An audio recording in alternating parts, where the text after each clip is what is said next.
want to come in and do a quick disclaimer. First of all, I want to say, just continuously tell you guys thank you for the support and the prayers. I know that you're looking at the videos and you guys are like, you're back to normal. No.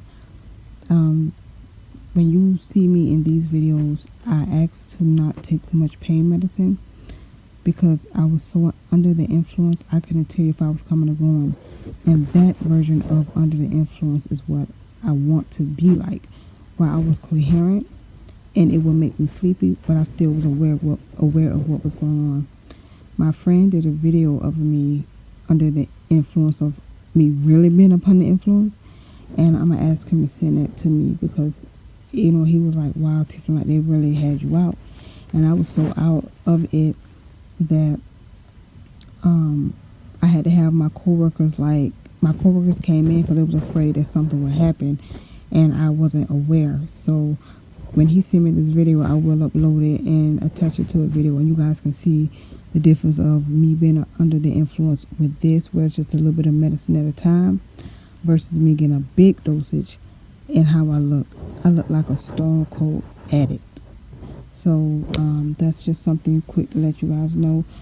The reason why I asked not to be so heavily medicated is because I wanted to be aware of what was going on, because my classmates were all getting flights and I was there by myself, and I didn't want to wake up and I was agreeing to something that I wasn't fully aware of. And I know the hospital's not supposed to do that, but they feel like if you're awake and you're answering, that everything is fine. So I do, I asked the nurse, could she not give me a double dose, and could she not come in so often with the pain medicine, even though I'm in pain, because I want to be up during the day when the doctors come so I can be fully aware of what's going on. So that's why you see me in these videos. I seem a little bit upbeat. It's only because I need to know what's going on. It's just been so much thrown on me and so much that I have to take in. I want to be able to understand and have full knowledge of what's going on. Although I have my friends, my mom and my dad are my second options, and I did let the nurses know that anything that needs to be done, I have to get a second opinion. Like my parents have to be the one to agree to it. So I'm gonna get on with the video and see you guys when I get better. But yeah, I want to tell you guys I appreciate you, and I got mad love for you guys, and on with the video. Oh, but then today a doctor came in, a lazy number two. He was like, oh, I think you're able to go home. Again, I have mucus coming from my kidney. I have blood coming from my kidney. My kidney is enlarged like a football. I have a mass that they have to do a biopsy on. And you trying to tell me I can go home. And I was like, do you see all these tubes and machines? I'll show you one of the tubes. One tube connected to my body. That's just one, okay? Connect to my body. What's going to happen with that? He said, well, you can go home with that. I'm sorry, what? You think I'm finna go home with all these tubes and go to work? Like, are you crazy? The doctor who even put these tubes and attached them to my kidney don't even want me to go home with this. So you think, he was like, well, then talk to your doctor about it. Then why are you even here? If you're just a attending physician who just goes around and just check on all the patients, don't come here and try to suggest stuff and you don't even know the deal. You don't even know when I'm showing him all the tubes and my surgery, he just like, oh, okay, well, talk to your doctor. Because now he realized that it's more complex than that. He was like, well, I was thinking it could be done outpatient. I'm not finna drag all these tubes. Are you?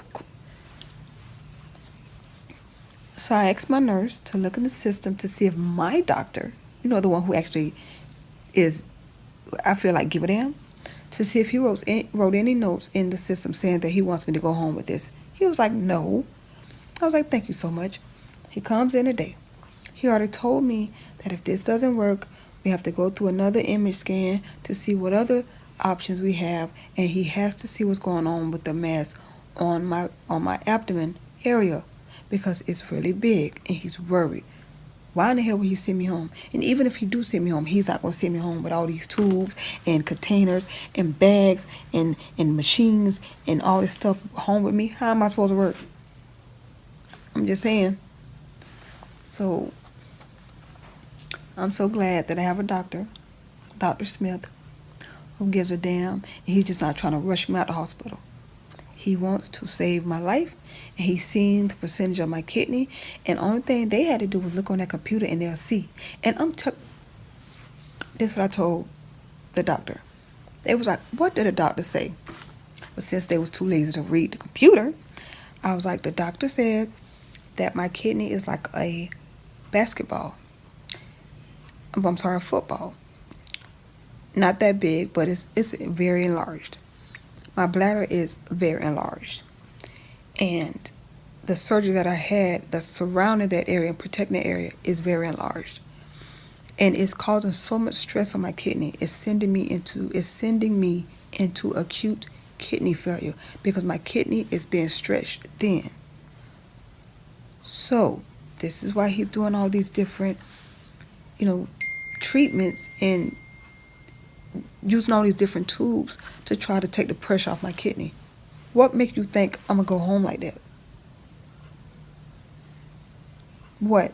Not only that, my IV in my neck, and he's looking like, oh, well, you just need to get, where's your IV? You're not even on the IV. I said, yes, I am on the IV. It's in my neck. He was like, oh, you had to get it in your neck.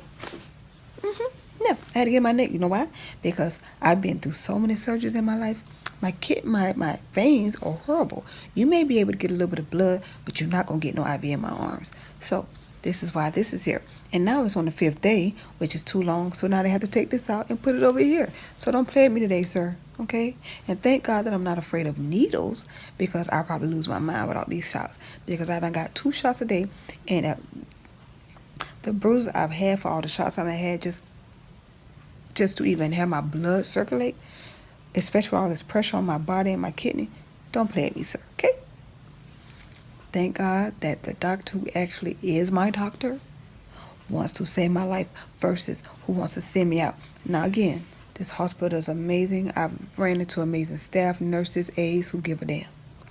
But there are a sprinkle that just coming through and don't know nothing, don't want to read nothing. They want you to tell them everything because they're too lazy. So never let them dictate your life. If you have a doctor who seems like they don't want to listen to you, you ask for another one. Because when you go to ask them for another one, trust me, then they go to listen to you because it looks bad on them. Because that's what I do. I'm like, you know what? Don't send them back in here. Because they don't care. And I don't have time to be talking to you and talking to your back. I'm going to look you in your face and want you to know that you understand me and I understand you. So that's what's going on right now. Again, I'm under the influence. But at least I'm not crying today. Because I'm trying to stay strong. And the positive thing that's happening today is this is working right now. And it's taking some of the pressure off my kidney. And my stomach was big like I was pregnant. And it has shrunk a little. Not a lot, but it's shrinking. I still feel tightness and tightness. It's still hard for me to hold a lot of food down, so I eat a little bit at a time. But through all these prayers, it's getting better. This is my lunch for today. And as you see, I'm trying to eat something heavy, or order heavy stuff so that I can hold it down. And I got salad because I have to have salad. And yeah, that's what's going on. So thank you guys for keeping up with me, and thank you guys for giving me a reason to fight. I really appreciate all the prayers and the comments I have. I really appreciate you guys, like mad love for you guys. And I'll keep you guys updated. These vlogs are really good, and I hope it helps somebody. And sorry, this is popsicle because I am clean, but I ate a popsicle and I was under influence. So, and the circles on my eyes aren't as dark as they were. Remember when I used to do my makeup, they seemed so dark. They're lightening up. So my lips are chapped, and when my lips get this chapped, it's telling me that this thing's still wrong, but they're going to fix that. We're praying for healing. So keep me in your prayers, and I'll see you guys soon. Bye.